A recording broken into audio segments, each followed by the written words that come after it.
to the Create Today podcast. This show is all about how you can create the life that you love one day at a time. I'm your host, Karen Stanley, and today my guest is Suzi Freeman. She is the founder of Teen Warrior Academy, and she helps teenagers. We're going to get all into it with a lot of things. Parents. Well, yeah, we're going to help our parents help our teens. Anybody who has a teenager knows how difficult it is. It's a very tough season for all of us. Yes. Yeah, we laugh about it. Oh, blow it off. But it's very, very mentally challenging for both the parents and the teenagers. Right. And I am always searching for ways to help my kids, not technically a teenager anymore, but I still have a teenager. Still count. Yeah, I still have an 18-year-old. Until 25, they're not fully developed. Right? Especially And we the forget. boys. And I also feel like as parents, we forget a lot of the emotions and the feelings that we had, because it's 30 years ago for me. Yeah. And I can remember all the dumb stuff I did. But then when our kids do dumb stuff, I forget. You forget. I've done way dumber stuff. Right. Yes. I'm with you. So, Suzi, how did you get into this work? You said you were in accounting for 20 years? Yeah, I know. It's so, people ask me all the time because they want to try to attach like a big story. Yeah. Because it Doesn't makes have to sense. be. I mean, and so I started in 2017 in suicide prevention, but I didn't start thinking I'm going to work in suicide prevention. My oldest son, he's 26 now, went into the military. My youngest son, who's 24, was just heading off to ASU, and he's like, I'm going to be a police officer, which he always wanted to be and has been for 2 years now. Wow. I know. Good So, boy. I got into, as a lot of moms do when we're learning something new, we get in Facebook groups. So 2017, jumped into some Navy mom Facebook groups, and I was just blown away. I was like, what is happening? I'm not going to lie. I will tell you at least one time per week, there's a mom in one of the few groups I was in saying their kid had attempted suicide, talked about suicide, was depressed, has been hospitalized. I was freaking out. And at this point, he's in boot camp. It's not like I could go and be like, we're not doing this, right? Oh, my gosh. Yeah. So I thought, oh, my God, I'm not worried about war. I said to my husband, I'm not worried about my son going to war. I'm worried about whatever war might be going on in his head. Yes. And then I was like, oh, Kobe, cop, trauma. Oh, Jiminy. So I got certified and started learning just for my own. Just me as a mom needing to know, like, I want to recognize if this is happening, like this is not going to be our family. And just, it went deeper into the neurolinguistics and this and all the things. And I really fell in love with it. Also at the same time, ironically, my youngest, I have 12-year-old twins still at home. They were obviously younger then in 2017. One of them came to me and said, Mommy, what is suicide? I said, excuse me? Like, I think she was third grade? Around there. I was like, what? And she said, oh yeah, my best friend's brother, he's 15, he tried this weekend. I'm like, So that was like, whoa, okay, this is going a lot deeper than we think. Because when my older kids, they're 29, 26, 24, we didn't have these conversations when they were in junior high. No, and that was 12 years ago. It's not that long ago. I mean, maybe we should have. It just didn't seem like it was a thing. It didn't come up. Right. It didn't come up. So now the fact that my 12-year-olds are with me and, they're certified, and the fact that I have to even do this, and the fact that CDC tracks 10-year-olds is insane. That's insane. Right. So it really led me on that journey. So that journey led me to wanting to help, certify people. Okay, Yes. we're going to certify families. Kids need certified. And when you're talking about being certified, they're being certified as? In QPR, which is a method for suicide prevention and recognition. Okay. So I'm an instructor in that. Okay. So it's like a 60 minutes. It's, it just teaches you how to recognize some signs and symptoms, and it teaches you how to ask the question, and it gives you the confidence that if you receive the answer you don't really want, you know what to do. Because that's one of the biggest fears with parents in general that I've noticed is fear. We don't ask anything most of the time, whether it's sex, drugs, type of friends. For one, we're afraid of the answer we're going to get. Afraid of the answer. Mostly because we probably don't know how to deal with it. We don't know what to do about it. Yeah. That's appropriate. Yeah. Or we feel like denial. If I don't know, it's not happening. And we know fear leads to denial, and that just leads to more problems. Yep. So through all that work, that's kind of where I got into realizing suicidal ideation in myself. But I thought that was normal. I'm like, everybody thinks that. So just faster learning that I had ideated suicide for so many years, I had to figure out, where did this come from? And as the conversation you and I just had about young traumas, doing regression work, I learned, well, God, most of like the way I'm dealing with life in my 20s, 30s, 40s is because of stuff from teens, early 20s, as it is with all of us. Right. Nobody was there to help me. I didn't learn anything. Therapy wasn't big back then. Nope. And I'm even going to go with this simple fact. Love therapy, love therapists, talk therapy is amazing. But in addition to talk therapy, there are other modalities that are fast, that work quick. There are ways, like for me with the boys. Okay, I knew my children would encounter trauma at some point. You're not going, you can't avoid it. You can't avoid it. What you can do is teach these kids techniques, whether it's breath work, meditation, whatever they're comfortable with, tapping, EFT, things like that, to immediately when this is, my son can be on a crazy scene. I don't even know. Maybe he goes back to his car and he just needs to take a breath. The scene's over, whatever, he's done with his job for that moment. I want my kid to do something, anything to reduce the way that trauma will affect them. And that's where I learned it was important to work with the teens. And that's what I do. It's incredible. It's so incredible. So just giving them modalities, giving them ways, teaching them things to let them have an easier, because we're not going to avoid these things, but let's give them ways. Some tools. To recognize them, for one. If you teach children values and they have really good values and they live by the values, they don't really make bad choices. Because if you teach them, hey, does that align with my values? Hey, does this friend align with my values? They're going to make better choices. And that's going to help avoid these kinds of situations. True. So that's really kind of where it comes from. And that's where I learned. You got to start young, help them, so that they're not calling us in their 30s suicidal or depressed. Or in their 20s. Right. Or their 20s for sure. Oh, my gosh. I know it's heavy. Like we don't, like I don't worry enough. So let's help our teens. What are the signs? Like, what are the first signs that you teach that we need to look for? If we find this, what are we looking for? Yeah. A lot of the signs and symptoms cross over as far as just normal teen hormonal issues, because friend groups and stuff. I think most importantly, anything that's like a real abrupt personality change. Okay. Of course, some might have, because people like shed identities, and we don't discourage it so much. But really, when you do see things like that, appetite, sleep patterns, anything just really, I'm just going to say this straight to all parents. Intuitively, I don't care who you are as a parent, you know something is off with your child, whether they live with you or not. And I have kids that don't live at home, and I know when something's off, and I'll make a call. So I think intuitively follow that, number one. And then just try to have the conversation. And the first thing I would say about that, when you want to have that conversation, is when you want to talk to your kid about the hard things, mention it, ask them, be direct with any questions you have, and then listen. Just like ask them the question, hey, I notice something's a little off. Do you want to talk about it? Your personality, little things are changing. How are you feeling? I'm here for you. Let's have conversation. I'm here to listen. I'm here to give advice. Or do you need help fixing something? Anytime your kid comes to you with a problem or they just want to vent, I think a parent should pause and ask the question, hey, do you want me to listen? Do you want me to give advice? Or do you want me to fix it? And whatever the kid says, you honor that no matter what. As a mom, you might want to fix it. You might want to give your advice. But if they said listen and they did not ask for your advice, don't overstep. Yeah, that's really smart.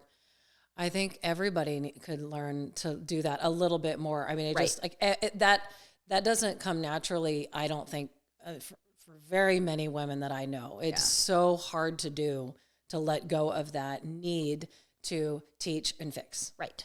And so I think we all need a little bit more practice with that. I know I do. Yeah. And so you're saying when you see something, then you ask your teen, first of all, you say, I've noticed something, or do you ask first, is there something you want to talk about? Well, What's the best way? I can just give you an example. This literally just happened. Great. My 24-year-old son, he's the one that's police officer. He hasn't lived at home since college.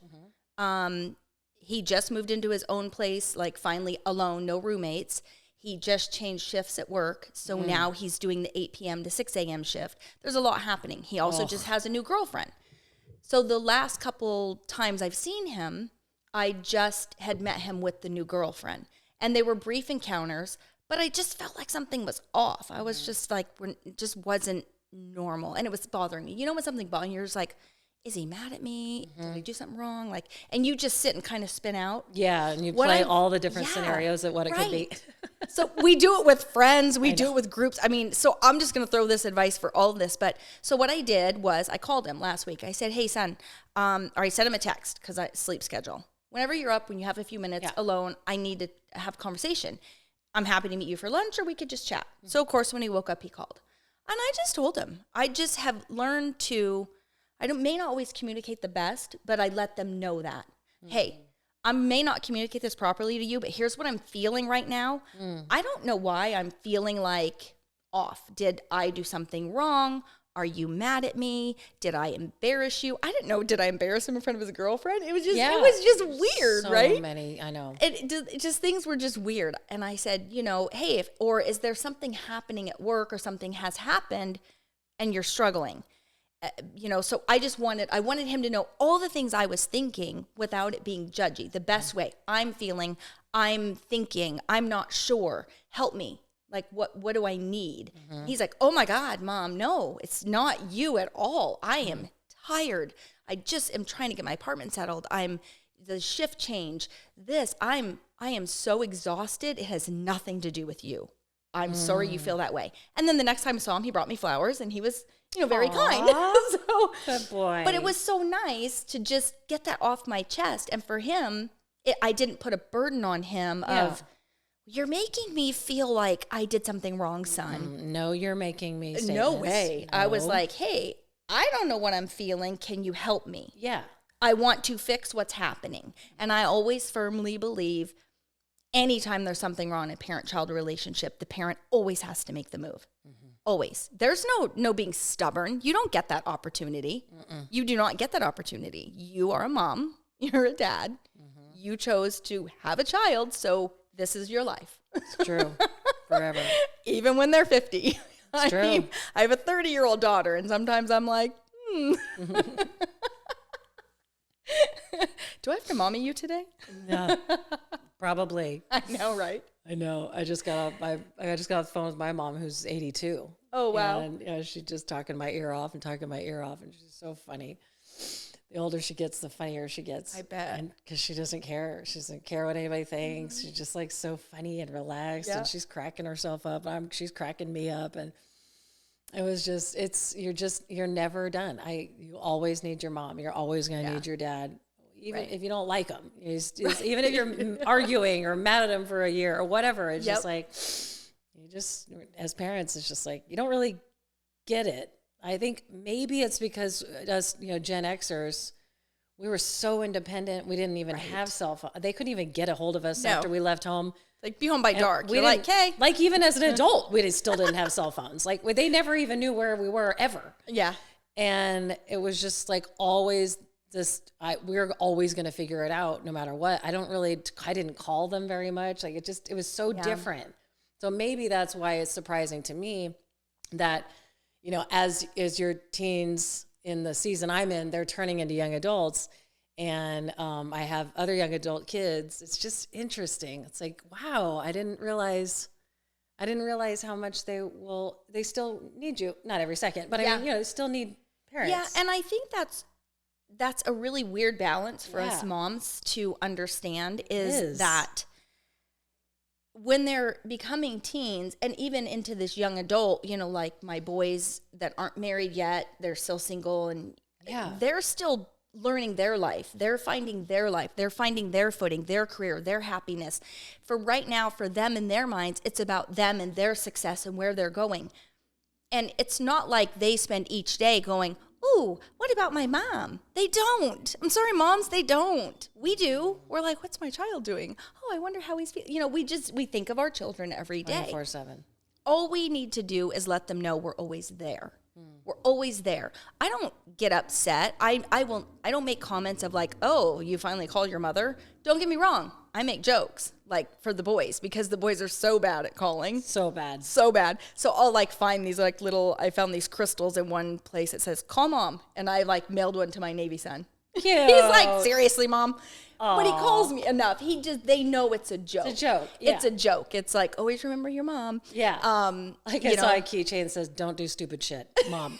Yeah, absolutely. I think I'm going to get that. Absolutely. And for both of them, for all of them. So, I mean, I relay things I want. I want the kids to know, hey, I want you to call me. It makes me feel good. Mm-hmm. I mean, I don't require it, but I don't want to always be the one to make the move. Mm-hmm. So when I want the kids to understand that, I'll do things in more of a joking way. They get it. Like my boys know. Well, and it's a win-win because you're also sending them something and you're also letting them know that you do think about them all the time. So right. It's brilliant. I love it. Yeah. Good job. And I mean, we have to give them that space. Even at teens. I mean, think of us at 14. I was not thinking, the only thing, if I have to remember back super fast, just pulling it from my subconscious, the only thing I would think about as a teen when it came to parents is whatever I'm doing as far as job, friend, activity, my dad better be able to see what I'm doing or I shouldn't be doing it. So like when I'm picking a job, if my dad can't come see me at work, then probably not the job for me. That's it when I thought about my parents. But they weren't on my mind every day. I'm trying to develop me. I'm trying to develop my life. And yeah, I rely on them and I'll come to them when I need them. So what I wished it would have been more like is that when I did come to them when I needed them, is that they were fully present in my need. So that's like one of the best tips. Don't constantly chase your child and like beg them for your attention and stuff. You know, like even my husband with his mom. His mom's very, she's Mormon. So, and he kind of tried to get away from that at 19. And he finally had to say, Mom, if you don't stop trying to reel me into the church every time I call you, I'm not going to call you anymore. I don't want to hear it. And it took her, he's 48. It took her, he said even the other day, sometimes he still has to be like, Mom. And she's like, oh, sorry. But it took her, 20 years, to stop it. Wow. So we just need to remember that, just not to harp on our children. Be appreciative when they do make that call out. And I'll tell you, the gap I've noticed, and you're probably getting right there with the age of your kids, that like 18, 19 gap until about 24, it's going to be almost like, are my kids thinking of me? If they're boys. My daughter, all day long I hear from her. That's awesome. But the boys, now that Ryan's 26, literally I know every Saturday he's calling me if he's not in the field because he's on his way to the grocery store. It's just, that's what he does. So I get a phone call every week. But that didn't start till 25, 26-ish. They need time to just find and develop and see where everybody fits in. And I'm sure once he gets a wife or a serious relationship, it will probably slow down. She'll probably be in the car with him then on the way to the grocery. He's not going to call his mommy. Everything's changed. Everything changes. Right. Yeah. I have to respect that. Yeah. Because we did the same thing. Correct. We're building our own life. Yeah. Even now. I mean, my 86-year-old dad really wants me to be in Utah this Saturday or Friday for a concert that he's doing. And I'm just like, I just can't make it. Yeah, I'm sorry. Right. I literally, I cannot be there. We're going to be there for a couple of days, but then I have to come home because I have to be home on Friday. It's like, I can't go. I'm sorry, but. Yeah. And sometimes your parents will understand that and sometimes they won't. Yeah. I think it's really in just how as parents we relay what is important to us. Like my children know my 50th birthday, hell or high water, everybody better be home. You better be home.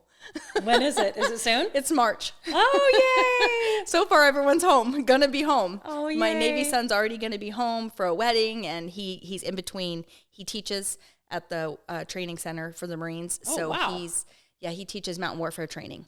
Wow. in Bridgeport. So he'll be just finishing a class and have time. So I'm like, okay, so we planned it. So, Oh, I mean, I make it that way. And I've always taken the pressure off of my children because as they're adults, my oldest daughter has 2 kids and a husband. There's their family, and then their family's divorced. So there's that family. There's a lot. I know what that was like.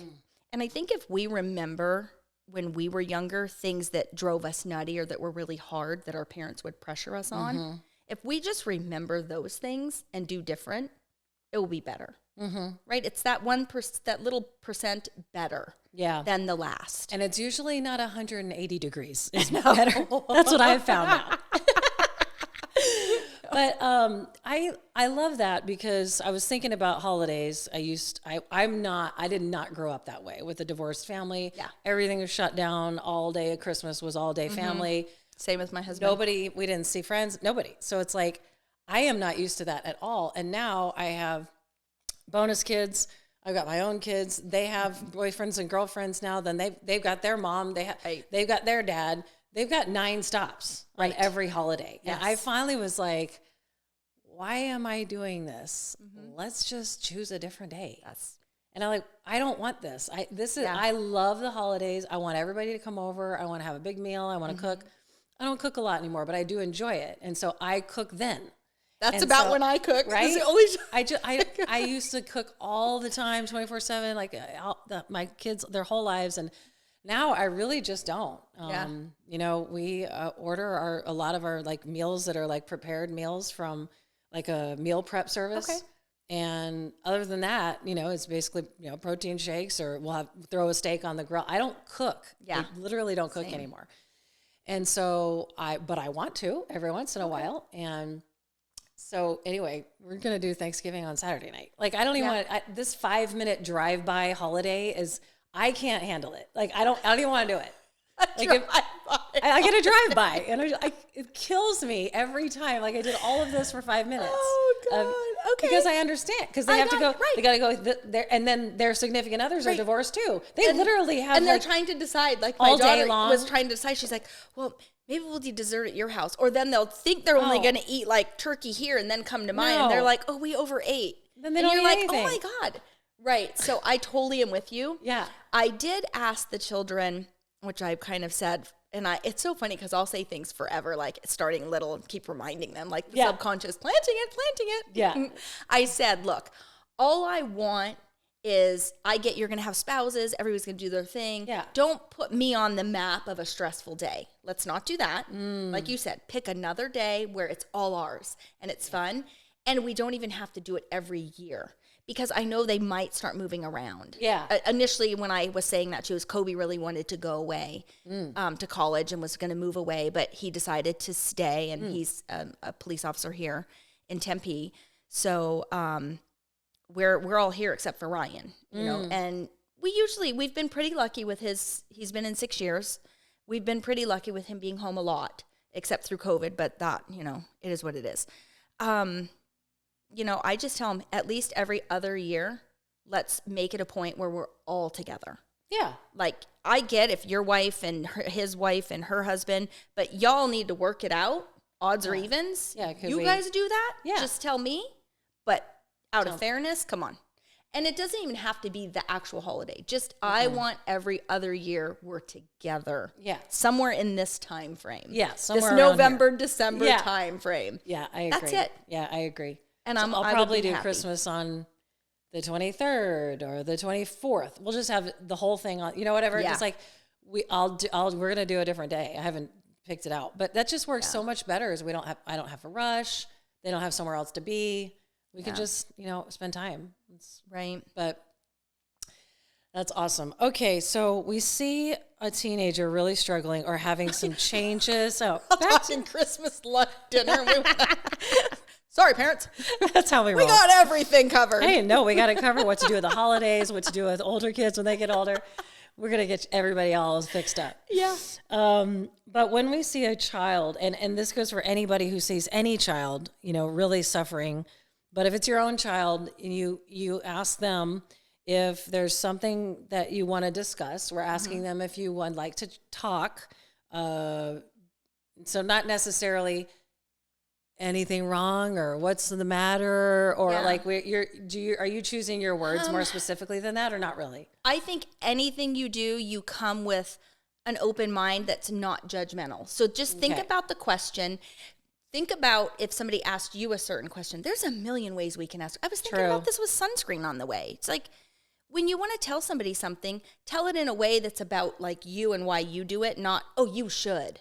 Yeah. So like I have 12-year-old twins still at home, girls. Thank God. Jesus, please help. Pray for me. Oh, yeah. She needs They prayers. just entered junior high. I don't know what I'm doing. I'm not going to lie. Oh, my gosh. Oh, my gosh. Oh, my gosh. No, it's just a whole different personalities. So I know, and remember that too as a parent. Each kid is different. You can't ask one the same. But when you do it, if you notice something's off, I think just being honest in that, recognizing what you've noticed, because that lets them know that you pay attention and you care. Hey, I'm noticing you haven't been eating the same. Or, hey, I'm noticing seems like you're up later and you're rustling or, you're not sleeping. Whatever it is you're noticing. Hey, I notice this change. Is there something you want to talk about? So if you leave it really open and almost like I'm recognizing this difference because I pay attention to you. And if it's a problem, I'm here for you. I really just think if you always constantly love it. And if they don't respond right away or they're like, it's fine, keep a better eye as a parent. Recircle that in another way in a couple days. Find other little ways to ask certain questions. Heck, tell them a story of how you were. Oh, I remember when I went through a phase at 14, I got my period and I couldn't sleep anymore. Tell them and say, hey, do you notice anything like that? If it's a girl, you know under the whole perspective. Yes. Share your experiences and your vulnerabilities, and then just use that as a conversation point to see what they have to say about it. You can even tell them something embarrassing and dumb, and you're like, man, if one of your friends did that, what would you do? And get their take. Right. They might love picking on you. My kids love when I tell them stories. They're like, oh my God, you're such a dork. I'm like, I know, I was a dork. Really, mine don't want to hear any stories about me. Mine are pretty, yours are both boys, right? No, boy, girl. Boy, girl, okay. Yeah. The boys are a little different, but they eventually will, and they remember. And they'll start telling you back your stories. It's so funny to hear that. Like, my big kids will tell, oh my God, Mom told us this one time. And then the littles are like, oh, what? Because I haven't been at that point yet with them. They're 12. I might have told my kids this when they were 15 or 16. 17, right. Right. So I think you just keep it relevant to life in general. And you know what? If you don't have a story, make up a story. Yeah. If you need, hey, I read this article today. If you want to know something, you don't even have to know. Just make it up. Hey, I came across this article. Oh, a friend at work was telling me that her cousin was struggling, da-da-da. What do you think about that? Oh, over at so-and-so school, the kids have been talking about a certain type of drug that is new or the way they drink alcohol. I don't know. If you want to know something, make it up. Right. And then ask your kid's opinion, just like you're kind of just open to, what do you have to say about that? You want to know because you value their opinion and input, not because you're like, what's going on with you? Right. Brilliant. So it's just really. It keeps them from going on the defense. Correct. And we have so much control over that. We don't have all the control, but we can, I believe, control a lot of that with the energy that we bring. It's exactly what you just said. What's going on with you? Right. They'll completely shut down. Obviously, anybody's going to shut down if anybody is approached that way. Right. And so if I say this all the time, I'm always praying for the right words, the right tone, and the right time. So I'm like, please, God, give me the right timing. When would be a good time? Give me the right tone, the right energy, and the right words. And so that hopefully if all those planets are aligned, then we can have a good conversation. And and then when so your teen is struggling, and then you bring in the energy where you're opening, and you're open and listening. And then what are some things that teens share that might not look like they have suicide ideation, but it could be? Like, are they cryptic sometimes? Do we have to dig deep sometimes? I don't think they're really secretive like that. They're not? I don't think they're not like, ooh, I better watch how I say this so mommy doesn't know I want to, kill myself. They're not like that. Most of the time, statistically, they're going to tell you. They'll answer the question honestly. Really? Right. Because let's be real. They don't want to die. They just want help. And what we have to remember is when we're talking about suicide, that suicide's not the problem. It's their or whomever's struggling perceived solution to a problem. The only way out. That's not the problem. That's what they think is the solution. Correct. Wow. And then so they most of them will admit it. So they're not usually secretive. If they're they do want feeling help. suicidal, a lot of them, if you directly ask, they'll answer the question. Yeah. Especially if you do it in a way where they feel like you're going to help them. Yes. Because they want help. And they want a what? way out. What's the next step? So after, depending on how they, I think it really depends on what kind of answers you get and what question you're asking. If you're just asking your kid because you notice maybe they're feeling anxious or depressed, I think it's just once you start having that conversation, you're going to learn what they need. Maybe they do need therapy. Maybe it's just something they're working through. Maybe they just had their best friend started dating the guy they like. So they're just working through a really emotional moment. I feel like we'll just, as a parent, you kind of just know. And if you don't know and you feel stuck, ask other people. Call a therapist for yourself. I mean, shoot, get on the, you can do those BetterHelps for $60 for your first time and get someone right then and just ask a little advice. It can't hurt to ask another parent, but never leave your kid hanging. And in all reality, if you don't know the answer to something, you need to just tell them that. Yeah. Hey, I don't really know, or I don't understand how you're feeling. Yeah. I want to. Help me understand, and let's figure it out together. Because then they know you're working with them, not against them, or, oh my God, you don't understand me. Or they can tell if you lie. Oh, I totally understand how you feel. If you don't say that. Don't say that to anybody. Right. They know you're lying. Right. And that is not a good place to be in. Right. Because remember, when kids are desperate or hurting or seeking help, they need trust. Yeah. So you don't want to do anything that's going to make them feel closed up or defensive, like you had mentioned earlier, or like you're just lying or you're just here, just, oh, I got you. No, you don't. No, they can. You need to be genuine. See it a mile away. And I know moms and parents are, but sometimes you might say the wrong thing. Right. And I would just be honest with that too. Hey, son, I'm going to do my best. And if I say something wrong, let me know. I'm learning here with you. Yeah. Let's figure it out together. What do you think you need? What would you like? Would you like a therapist? Do you want a mentor? Do you want a friend to talk to? What do you need? Ask them. They might know, maybe they don't. But I really just feel like, having a chat with your girlfriend, you learn a lot. Right. So really just have that genuine care and concern and always remove the judgment. Right. Just remove the judgment and then it will be a good conversation. Yeah. Why do you think it's so hard for parents to remove the judgment? I think because we feel like however our kids are feeling, behaving, succeeding is a reflection of us. And we push them to overachieve. We push them to do this. We think of our mistakes and we don't want them to make them. Right. So we want to just be kind of overbearing. And it's not that we're bad. We want the best for them. It's just the way we go about it is not usually the best way. Yeah. So tell me about how your teen academy works. Do people identify, like, how do they come to you? Because they need help, because they've been struggling, or are you trying to get in the forefront at it before they have problems? I'm hoping, more of a proactive approach. I love it. Tell me about it. I know since I do suicide prevention work, a lot of people think that that's what I work with. I don't work with people actively. I'm not a therapist. I will help people with direction in that and learning. And so the mentorship, it's really just about, like I had mentioned earlier, people will find me because they notice there's a need. Let's be real. You can tell your kid something today. I'm going to tell your kid the same thing. He's going to be like, oh my God, Mom, do you know what Susie said? And you're going to be like, really? Really? I said that yesterday. All the time. That's what a mentor's for. Now, I'm very clear with parents. I'm not here to push the parent's agenda. I want the kid to learn and discover themselves, and I want them to be independent and learn find things, have skills and techniques, right, to get them through life, as Yes. we talked. Trauma reducing things. So my mentorship now, it's a year. I was doing one-to-ones, shorter sessions. It's not enough time. Because one thing that people think, it's like, I'm going to teach resilience. You can't teach resilience. You have to go through something to learn resilience.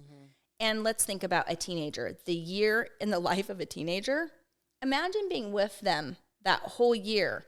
Every time they have a setback, every time they have an emotional thing, every time something's good or bad or help or whatever, they can go to this outside, non-judgmental, non-in-the-family dynamic person to get some advice from.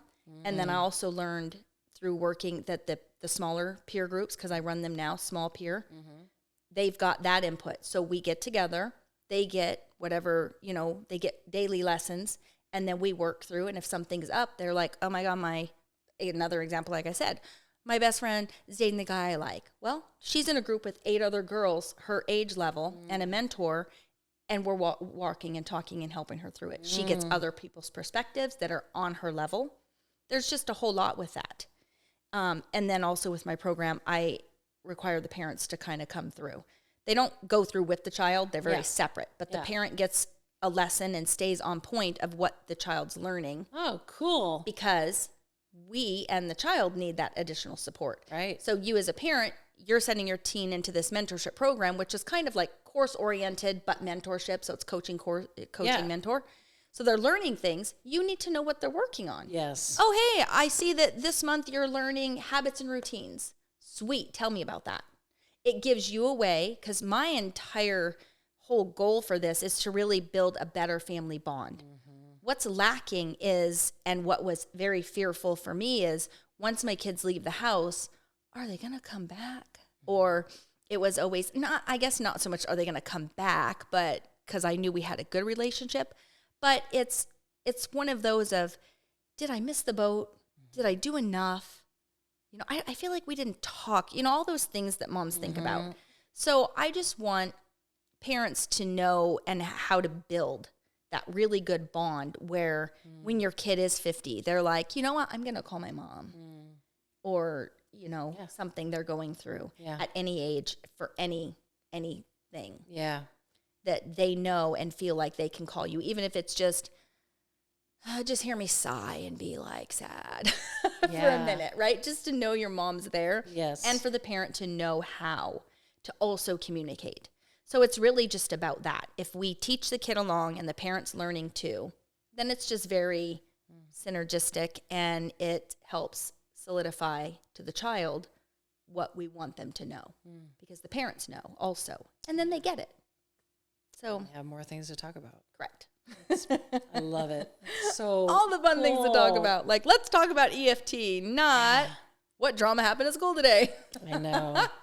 Or what pop star is dating what pop star. Oh my gosh. I don't care at all. Yeah. I don't even hear about it. But those are things that I encourage people to do. Is like one of the tips that comes out in my newsletter is like, dig into your, one of the action steps for the parent is get into what type of music your kid listens to and spend some time listening to that. Just so you can be a mildly relatable. Like, no thanks. I know. I remember, oh my gosh, Kobe, we drove Ryan's truck to him. I've driven my son's truck across the country because I never wanted him to waste leave days driving. So I'm like, I'll come get it. You fly home. Aww. And one time he went to, his initial stint when he went in the military was Farsi. So he was at the Presidio in Monterey. So we drove his truck. It was a 12-hour. I said, hey, Kobe, this would be great. It was like in between summer vacation. Let's drive. Monterey. So he drove my car, I drove the truck, then we drove home together. 12 hours with a 20-year-old. The music. I was like, really? Oh. This is what we're doing? Oh, this is what we're doing? Bad. I was like, oh my God, Jesus, please. I know. and every once in a while, she's like, Mom, okay, I finally found a song I think you'll like. Like, thank God. And like sometimes, okay, this is a really good, I don't think you're going to like it. And I'm like, I last like 5 seconds. Like, turn it off, change the song, change the song. It's so bad. Like, I can't handle it. Man. I love it. It sounds so incredible. Everything that you're doing, helping like just create that empowerment. It's that the bond for the parent and the child, but also the tools and the confidence to solve the problem. look for all the solutions. Right. I just think that that's so key. We're going to go through so much hard shit. We'll never stop going through hard shit. Right. And so you think about, what did we really need? We just needed some problem solving skills and also some tools to help balance your, calm your nervous system down. I love tapping. I'm a huge fan. And think of it, tapping, you can teach cool. a 5-year-old, so kindergartner. They have like a test anxiety or something. They can go into the I need a bathroom break, and they can just sit in the stall and just 2 minutes tap. Yeah. And work. That's just simple things that we can teach littles. Yes, I love that. That's why they use like the snapping bands. But you got to remember, some kids, you don't want your kid to be the weird one that's, in class snapping a rubber band. They're like, he's crazy. Yeah. Because let's be real, kids are going to say that. There's so But many. your kid can go to the restroom. They can go to their car. Like my son now, police officer, he can go to his car. Yeah. They go park somewhere. Yeah. The Navy SEALs, they do breath work and tapping in the field. They should. Right? They need it the most. I know. Can't even imagine going through that much stress. Yeah. They use square breathing mostly, which is super simple and easy. And again, teach a 4-year-old. Even if you can't fall asleep at night, square breathe. Yeah. Box breathing, whichever you want to call in it. for 4, hold for 4, out for 4, and then Yep. yeah, it's amazing. Yeah. What a difference that can make. Right. Yeah, I love it. It's so cool. Thank you so much for being here and sharing all of your wisdom and helping my listeners. Help our teens. Yeah. I feel like it's so heavy right now. Right. Everything feels heavy. Yeah. A lot of harder stuff than when we were growing. I didn't feel like we didn't know anybody who committed suicide. We didn't have this much information. We didn't have this much heaviness. We didn't have... Kids weren't as anxious. They weren't. No. Yeah. We didn't have social media. We didn't have a computer in our hands. We didn't have... we didn't go through COVID. It's just like there's so many factors that are dumped on our kids right now in this generation that we just didn't have. Yeah. They didn't happen to us. Think of the stories our kids are going to have. Think of like your child now grandparenting. Like, what's that going to be like? It's going to be wild. I know. I don't know. I know, right? I hope I'm around for it. I don't want my kids to rush. Obviously, I want them to wait to have children, but I am really excited about being a granny. I have to say. I have 2. You're so lucky.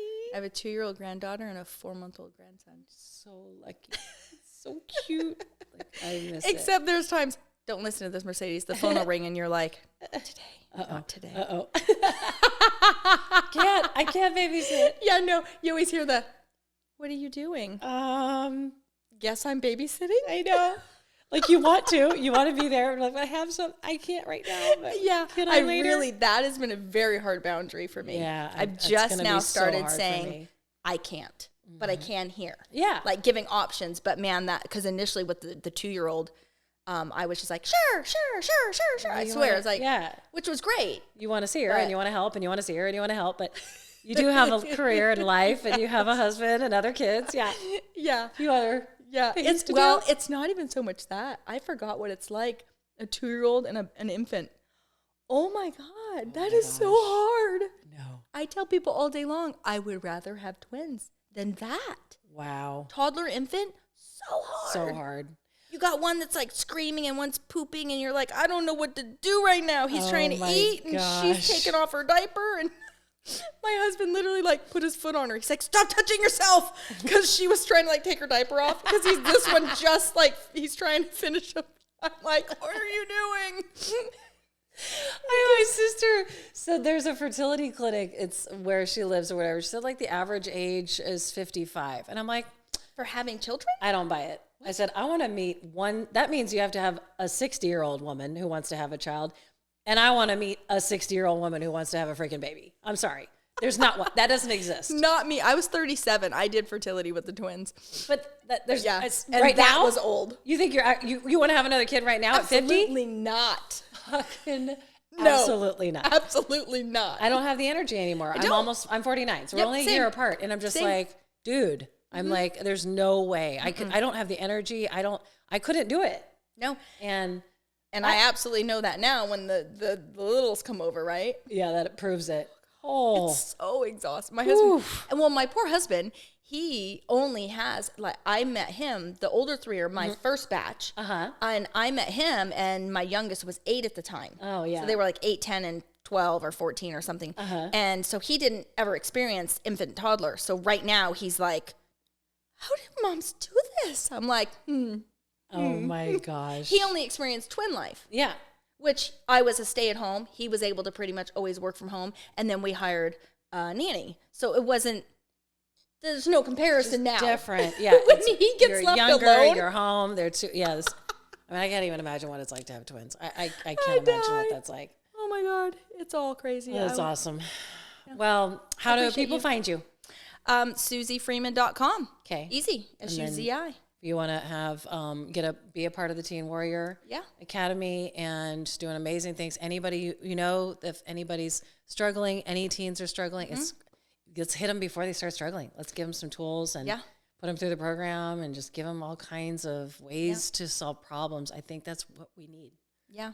Really. Yeah. Above all else. Above the mentorship too, anytime. I mean, I certify. I'm on that mission, the 1,500 teens. So I'm working with some high schools. I'm working with EVIT to get these teens certified. That's so cool. Yeah. So if you have any teens, I'll do it free. I'll certify them free. Your family, just give me a call if you're struggling and you want that. You feel like you need that. Okay. I even have it online. You can take it in your own privacy of your home. Okay. I'll give you, email me. I'll give you the code or log into my website and I'll hook you up so you can. I want people to have that tool. Yeah. It's important. Incredible. Yeah.